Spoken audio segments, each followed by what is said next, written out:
ਅਸੀਂ ਕਰ ਰਹੇ ਹਾਂ ਕਲਾਸ 10th ਚੈਪਟਰ ਸਾਡਾ 4th ਕੁਆਡ੍ਰੈਟਿਕ ਇਕੁਏਸ਼ਨਸ ਦੋ ਘਾਤੀ ਸਮੀਕਰਨ ਐਕਸਰਸਾਈਜ਼ ਚੱਲ ਰਹੀ ਸਾਡੀ 4.3 ਜਿਸ ਦੇ ਪਹਿਲੇ ਅਸੀਂ 7 ਸਵਾਲ ਜਿਹੜੇ ਕਿ ਕਰ ਚੁੱਕੇ ਹਾਂ ਤੇ ਹੁਣ ਅਸੀਂ ਸ਼ੁਰੂ ਕਰਾਂਗੇ ਆਪਣਾ ਕੁਐਸਚਨ ਨੰਬਰ 8।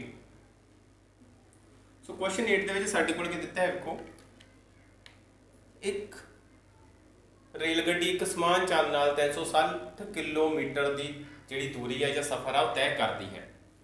सो कितना सफर तय करती है रेल गड्डी 360 किलोमीटर। सो असं लिख लेंगे सब तो पहले इत्थे रेल गड्डी द्वारा तय की दूरी। सो कितनी दूरी तय की गई रेल गड्डी द्वारा 360 किलोमीटर। सो किहड़ी चाल दे नाल एक समान चाल दे नाल। दूसरी लाइन सानू दिता है कि जेकर ये चाल 5 किलोमीटर प्रति घंटा वध जाती है तो वह उस सफ़र लिए 1 घंटा घट समा लेंदी है। तो रेल गड्डी की चाल पता करो। हुण रेल गड्डी की चाल कितनी है सानू एग्जैक्ट जी कि नहीं दी गई। हुण रेल गड्डी चाल एक किस तरह चलेगी, देखो रेल गड्डी की आप चाल की गल करते पहला रेल गड्डी की चाल।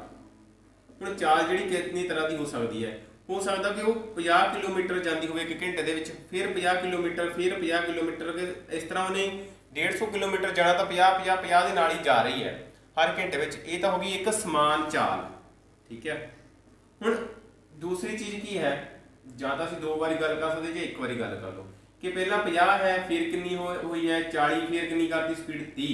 हुण ये की है उसकी स्पीड जी आ चाल घट रही है। दूसरा है पहला 50 है, फिर 60 है, फिर उसकी स्पीड होगी 70।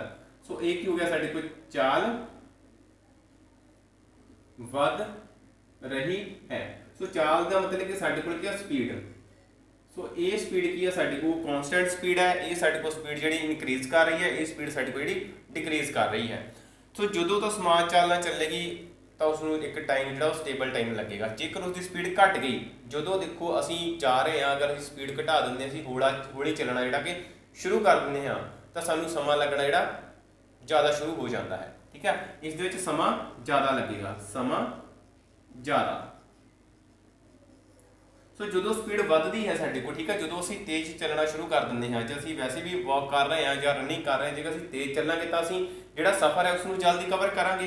सो समा जिहड़ा है की होएगा, समा घटेगा। सो दोवां दे विच उल्टा रिलेशन है साढ़े को, जेकर चाल घट है तो समा ज़्यादा लगता है, जेकर चाल वध है तो समा घट लगता है। सो ये सी साढ़े को स्पीड बारे गल। सो फिर साढ़े को आती है एक समान चाल जिहड़ी साढ़े को दित्ती नहीं गई। असी इत्थे मान लेंदे हां, मान लो रेल गड्डी दी समान चाल। हुण जिहड़ी रेल गड्डी दी समान चाल है साढ़े को हैगी मान ली x किलोमीटर ओवर h प्रति घंटा, मतलब कि h का मतलब आवर्स हो गया साढ़े को, किलोमीटर का मतलब किलोमीटर हो गया साढ़े को। हुण असी एक चीज़ बारे होर गल करनी है, दूरी, समा अते चाल। डिस्टेंस जिसनूं असीं बोलते हैं दूरी, स्पीड, चाल, टाइम है साढ़े को समा। सो हुण साढ़े को डी हुंदा है, इसनूं असीं लिखदे हां डी दे नाल, जिहड़ा स्पीड हुंदी इसनूं एस दे नाल ते टी टाइम नूं असीं टी दे नाल। सो जिहड़ा डी साढ़े को हुंदा टी इंटू एस, यानी कि समय नूं असीं चाल दे नाल गुणा कर दईए तो सानूं जिहड़ी दूरी है वो पता लग जाती है, ठीक है। फिर साढ़े को है टाइम, अगर टाइम कढ़ना हो तो साढ़े को होएगा डी ओवर एस। देखो टी फाइंड करनी है, ए वाली जी एस है वो जाके इधर डिवाइड हो जाएगी। जेकर असी एस फाइंड करनी है स्पीड तो साढ़े को डिस्टेंस के नाल की डिवाइड हो जाएगा टाइम। देखो दूरी समा गुणा चाल, समा दूरी बटा चाल, चाल दूरी बटा समा। सो ये तिन्ने फॉर्मूला जिहड़े ने इन्हां ते खास करके ध्यान रखना है। जिहड़े भी दूरी वाले सवाल साढ़े को होणगे इस तरह, वो सारे दे सारे सवाल असीं इन्हां फॉर्मूले के आधार पर ही हल करने हैं। सो रेल गड्डी समान चाल मान ली। हुण फिर की हुंदा है, साढ़े को दिता गया है जेकर ये चाल 5 किलोमीटर प्रति घंटा वधदी है, जेकर चाल 5 किलोमीटर प्रति घंटा वधदी है। हुण स्पीड वध गई तो नवी चाल, तो जिहड़ी नवी चाल होगी रेल गड्डी की वो की बन जाएगी साढ़े को, नवी स्पीड की वो स्पीड आ जाएगी साढ़े को x + 5 किलोमीटर प्रति घंटा। ਹੁਣ देखो ये साडे को x किलो 5 ਵਧੀ ਸੀ, ਅਸੀਂ x ਦੇ ਵਿੱਚ 5 ਜੋੜਤਾ, ਸਾਡੇ ਕੋਲ ਸਪੀਡ ਜਿਹੜੀ ਵੱਧ ਜਾਂਦੀ ਹੈ। ਹੁਣ देखो ਸਾਡੇ ਕੋਲ फिर की लाइन च लिखा है कि जो स्पीड बढ़ती है तो जो समा है वो 1 घंटा घट लगता है। सो गल मुकती आ कि समय ते, इस करके असीं समय दे नाल ही सवाल नूं जिहड़ा हल करांगे। क्वेश्चन च ध्यान रखना है, जे सवाल तुहाडा चाल ते खत्म होंदा है, समय चाल घटदी है, जो कुछ भी होंदा है, तो तुसीं उस दे आधार ते जिहड़े सवालों नूं हल करना है। साडे कोल मुक्की गल आ कि समय ते, कि समा जिहड़ा घट जांदा है 1 घंटा। हुण देखो असीं लिखदे हां पहली चाल विच लगा समा। सो पहली चाल कितनी साडे को x किलोमीटर, इस दे विच समा कितना लगेगा साडे को दूरी वटा 4, चाल कितनी है x आ गया ना। देखो समा पता कर रहे हैं d वटा s आ गया साडे को, इत्थे नाल असीं लिख दांगे किलोमीटर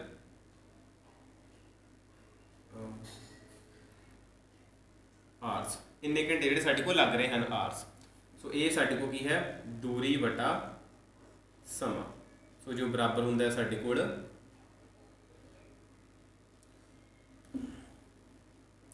ये की है साडे कोल दूरी वटा चाल, जो बराबर है साडे को समा। फिर साडे को असीं लिखदे हां दूजी चाल विच लगा समा। दूजी चाल कितनी साडे को x + 5 हो जाती, बच जाती है ना। साडे को आ गया 360 वटा x = 5 आवर्स। ये भी साडे को जो आएगा यही फॉर्मूले दे नाल होएगा। सो फिर इस तो बाद असीं जो गल करनी है कि साडे को समा जिहड़ा घटदा है। हुण असीं पहलां जो इत्थे लिखिआ सी कि चाल दे बारे, स्पीड बारे गल कीती सी कि जिस तरह साडी जिहड़ी स्पीड आ वो घटदी है तो समा ज़्यादा लगता है। ठीक है, हुण ध्यान रखना है कि समा जिहड़ा साडे को घट लगता है 1 घंटा।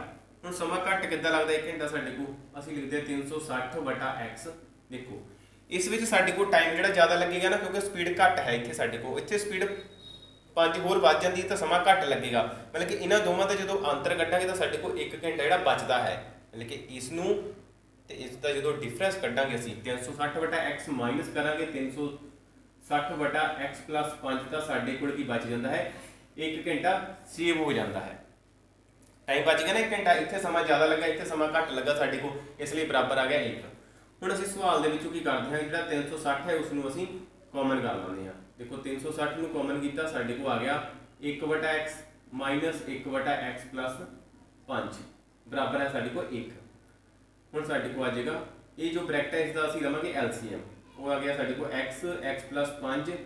ये जिहड़ी साडे को डिनोमीनेटर है जां हार है उस वाले अंश नाल गुणा होएगा, x = 5 1 नाल गुणा कीती साडे को ही आ गया, माइनस x नूं इधर गुणा कीती साडे को आ गया x बराबर आ जाएगा साडे को 1। जो 360 है उधर जाके की हो जाएगा साडे को डिवाइड हो जाता है 1 दे नाल, राइट साइड ते चला गया ना, साडे को ट्रांसपोजिशन हो गई। हुण साडे को नीचे दिता है ये वाला फैक्टर दोवें मल्टीप्लाई होणगे, ये आ गया x² + 5x। इस गुणा बारे जो भी गल है असीं पहले क्वेश्चन जिहड़े कीते उन्हां विच असीं सीख चुके हैं सारा कुछ। हुण ये ब्रैकेट्स ने दोवें ब्रैकेट नूं असीं ओपन करांगे, खोलांगे x + 5 माइनस x हो जाएगा साडे को, ये माइनस का x है प्लस का कैंसिल हो गया, साडे को आ गया 1 वटा 360। हुण देखो साडे को बचदा है 5 वटा x² + 5x बराबर आएगा 360। हुण देखो बराबर आ गया तो दोवां पासे वटे विच संख्या दित्ती है ना, साडे को रेशो है दोवां पासे, इसलिए असीं यूज करांगे अपनी तिरछी गुणा, जिसनूं असीं बोलदे हां क्रॉस मल्टीप्लिकेशन मैथड CMM। तो चीफ मिनिस्टर मैथड ये नहीं कहांगे असीं, C for cross, M for multiplication, M for method, cross multiplication method. So उस दे विच असीं 360 नूं पहला 5 नाल गुणा करदे हां, 360 मल्टीप्लाई बाय 5 बराबर, फिर x² + 5 नूं 1 नाल गुणा करदे हां, x² + 5x गुणा 1, ये साडे को आ गया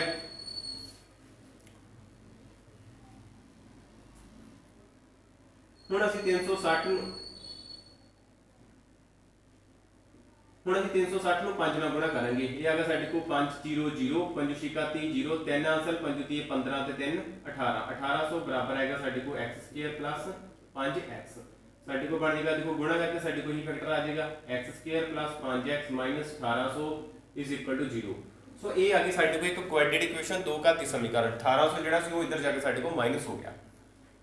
हुण जदों दो घाती समीकरण आ जांदी तां असीं पता करदे हां अपने जिहड़े साडे को फैक्टर होंगे हैं। सो फैक्टर्स असीं किस तरह पता करने हैं वेखते हैं।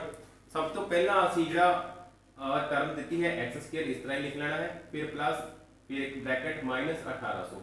सो पहला तो तीसरा फैक्टर असीं इस तरह ही लिखना है, सेंटर वाले नूं इस तरह छड्ड देना है। असीं हुण असीं ये देखना है कि किस तरह जिहड़ा साडे कोल 5 है वो दो संख्यावां नूं जोड़ के जां गुणा कर माइनस करके किस तरह बनता है, तो इस फैक्टर की इस फैक्टर की गुणा जी किस तरह बनती है। सो फाइंड आउट करते हैं असं अपने वो वाले फैक्टर्स किस तरह पता करने। देखो इसके अगे साडे को लगा है 1 तो इधर है साडे को 1800। सो असीं दो संख्यावां लभणीआं जिन्हां नूं गुणा करके 1800 आवे ते प्लस या माइनस करके कितना आवे साडे को 5 बनना चाहिए है। सो देखते हैं साडे को देखो 90 नूं 2 900 नूं 2 नाल गुणा कर लो 1800 आता है, पर 900 नूं 200 नाल कुछ भी प्लस माइनस करते साडे को 5 नहीं आता, इसलिए संख्या साडे कोई होर लभनी पवेगी। होर की हो सकदा साडे कोल 1800 60 गुणा 30 कर लो छेती 18 साडे को 1800 तो बन जाएगा, पर साडे को 5 जिहड़ा वो फेल नहीं बनेगा 60 तो 30 प्लस करे ते जां माइनस करे ते नहीं बनेगा। फिर असीं गल करते हैं अपने कोई होर संख्या लैंदे हां 40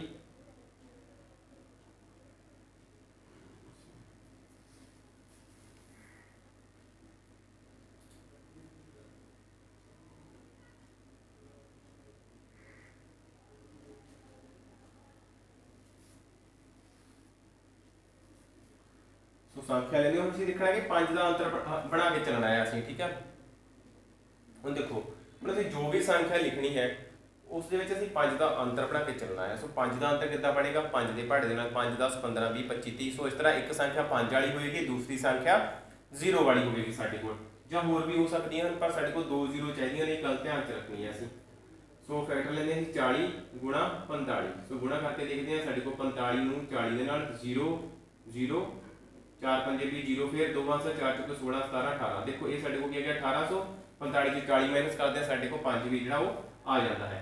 सो इसका मतलब साडे को आ जाएगा 45x माइनस आ जाएगा इत्थे 40x। सो साडे को आ गया माइनस 1800 के। सो इस तरह साडे कोल ये संख्या जी आ जाती है x² plus 45x minus 40x minus 1800 बराबर 0। तो देखो असीं ब्रैकेट जी ओपन करती, बाहर प्लस के साइन जिहड़े साडे को चेंज नहीं होए, जेकर इत्थे माइनस हुंदा साइन साडे को चेंज होने सी। हुण असीं दो टर्म्स जिहड़ा कि एक सैट जिहड़ा बना लेना है। इस दे विच सांझा साडे को आंदा है कॉमन x प्लस 45 साडे को बच जांदा है माइनस। हुण जो इस ब्रैकेट विच आंदा है ओही चीज़ असीं सेम इस ब्रैकेट दे विच लिखांगे। हुण देखो साडे को इन्हां दोवां दे नाल माइनस है, साडे को माइनस की हो गया कॉमन, माइनस कॉमन होएगा तो अंदर साडे को प्लस आ जाएगा। हुण देखो 40 x दे नाल की किया सी 40, इत्थे 40 नहीं रहा, इसदा मतलब 40 की हो गया साडे को कॉमन हो गया। So very simple is equal to 0। So एक ब्रैकेट आती साडे को x प्लस 45, दूसरी आती साडे को x माइनस 40। एक तो जो साडे को ब्रैकेट होवे वो आ जानी है, दूसरी साडे को जो भी जिहड़े साडे को संख्यावां बाहर पईआं हन उन्हां दे नाल एक जिहड़ी फैक्टर साडा बन जाना है। हुण दोवें फैक्टर्स नूं असीं एक बराबर 0 करना है, x प्लस 45 बराबर 0 ते दूसरा आ गया x माइनस 40 बराबर 0। सो इसका आंसर आता है साडे को माइनस 45। सो इसका आता है साडे को 40। तो ध्यान रखना है जिहड़ा फैक्टर प्लस विच हुंदा है उसका आंसर माइनस आना है, जो माइनस विच हुंदा है उसका आंसर जिहड़ा वो प्लस दे विच आना है। सो इसलिए असीं इस जिहड़ा साइन है इसनूं तां असीं लिखदे हां कि संभव नहीं। सो ये थोड़ा हो सकता कि किसी कोई ट्रेन चल रही है, ध्यान नाल समझना है, माइनस नूं असीं रिजेक्ट क्यों करते हैं, जे संभव नहीं है क्यों लिखते हैं, ठीक है, संभव नहीं है। हुण असीं x की मन्निया सी कि मान लो रेलगड्डी के समान चाल x किलोमीटर, जेकर मान लो रेलगड्डी चल रही है तो थोड़ा अगे मूव तो करेगी ना साडे को, जे उसने इंजन ने स्पीड पकड़ी है या इंजन ने मूव करना शुरू किया है तो पटड़ी के उपर अगे नूं चलनी जी शुरू हो जाएगी ट्रेन। सो माइनस का मतलब तो यह हो गया कि ट्रेन जी चल नहीं रही, ठीक है ना। जे ट्रेन में असीं अगे नूं लैके जावांगे तो अगे नूं जाएगी, पिछे थोड़ा ना चल जाएगी। सो इस करके इसनूं असीं रिजेक्ट करते हैं तो साडे को स्पीड जी मनी जाएगी x मनी जाएगी। सो साडे को एक ही आ जाता है समान चाल। जो समान चाल आई साडे कोल वो आ गई बराबर 40 किलोमीटर प्रति घंटा। मतलब कि एक ट्रेन जेकर अपनी एक स्पीड रख के चलती है तो वो स्पीड 40 होएगी, वो एक घंटे में कितना चलेगी 40 किलोमीटर। इसका मतलब ये होता कि एक घंटे में 40 किलोमीटर चलती है। सो उसकी जी नवी चाल है साडी को वो भी की बनेगी, नवी चाल वो साडी को होएगी 40 प्लस 5, क्योंकि x प्लस 5 सी साडी को हो गया 45 किलोमीटर प्रति घंटा। सो ये सी साडा जिहड़ा क्वेश्चन 4.3 एक्सरसाइज का क्वेश्चन नंबर 8। उम्मीद है कि ਤੁਹਾਨੂੰ ਕੁਐਸਚਨ ਸਮਝ ਲੱਗ ਗਿਆ ਹੋਵੇਗਾ। ਸੋ ਜੇਕਰ ਕੋਈ ਪ੍ਰੋਬਲਮ ਹੈ ਤਾਂ ਕੁਐਸਚਨ ਨੂੰ ਪਹਿਲਾਂ ਤਾਂ 2-3 ਵਾਰੀ ਤੁਸੀਂ ਆਪ ਰਿਵੀਜ਼ਨ ਕਰੋ, ਫਿਰ ਤੁਹਾਡੇ ਕੋਲ ਕੁਐਸਚਨ ਜਿਹੜਾ ਈਜ਼ੀਲੀ ਹੋਏਗਾ। ਧਿਆਨ ਦੇਣਾ ਜੋ ਸਟਾਰਟਿੰਗ 'ਚ ਚਾਲ ਬਾਰੇ ਗੱਲ ਕੀਤੀ ਤੇ ਫਿਰ ਅਸੀਂ ਡਿਸਟੈਂਸ ਦੇ ਰਿਗਾਰਡਿੰਗ ਜੋ ਫਾਰਮੂਲੇ ਤਿੰਨ ਡਿਸਕਸ ਕੀਤੇ ਸੀ ਉਹ ਵਾਲੇ ਸਾਰਾ ਦਾ ਸਾਰਾ ਜਿਹੜਾ ਕੁਐਸਚਨ ਆ ਸਾਡਾ ਉਸ 'ਤੇ ਹੀ ਬੇਸ ਹੈ। ਸੋ ਚੈਨਲ ਨੂੰ ਸਬਸਕ੍ਰਾਈਬ ਕਰ ਲਓ। ਨਵੀਂ ਵੀਡੀਓਜ਼ ਨੂੰ ਪਾਉਣ ਦੇ ਲਈ ਇੱਕ ਬੈਲ ਆਈਕਨ ਨਾਲ ਹੋਏਗਾ ਤੁਹਾਡੇ ਕੋਲ ਘੰਟੀ ਜੇ ਬਣੀ ਹੋਏਗੀ, ਉਸ ਨੂੰ ਪ੍ਰੈਸ ਕਰ ਦਿਓ ਤਾਂ ਤੁਹਾਨੂੰ ਹਰ ਇੱਕ ਵੀਡੀਓ ਜਿਹੜੀ ਤੁਹਾਡੇ ਫੋਨ ਤੇ ਨੋਟੀਫਿਕੇਸ਼ਨ ਜਿਹੜਾ ਆ ਜਾਏਗਾ। ਥੈਂਕ ਯੂ, ਮਿਲਦੇ ਹਾਂ ਅਗਲੀ ਕਲਾਸ ਦੇ ਵਿੱਚ।